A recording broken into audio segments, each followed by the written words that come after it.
ادب کو بتاتی ہوں۔ گاندھی جی کی ابتدائی زندگی۔ گاندھی جی 2 اکتوبر 1869 عیسوی کو پور بندر نامی مقام پر پیدا ہوئے تھے۔ کرم چند گاندھی اور پتلی بائی ان کے والدین تھے۔ ان کے والد پور بندر اور راجکوٹ کی شاہی ریاستوں میں دیوان وزیر اعلیٰ تھے۔ والد گہرا مذہبی عقیدہ رکھتے تھے۔ گاندھی جی کی اخلاقی قدریں اور وابستگی ان کی والدہ نے پیدا کی تھی۔ ہم مہاتما گاندھی جی کو پیار سے بابو کے نام سے یاد کرتے ہیں۔ وہ ہندوستان کی قومی جدوجہد میں ایک عظیم رہنما تھے۔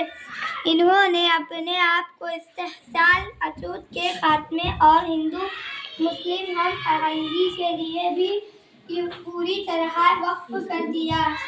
ان کی قیادت میں سیاسی جدوجہد کا یہ دور گاندھی دور 1919 سے 1919 عیسوی تک گاندھی دور کے نام سے جانا جاتا ہے۔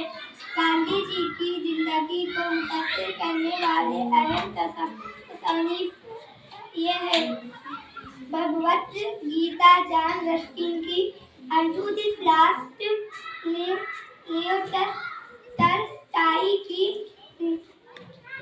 God lives within you, the kingdom of, اور ڈرامہ ستیہ ہریش چندر۔ شکریہ۔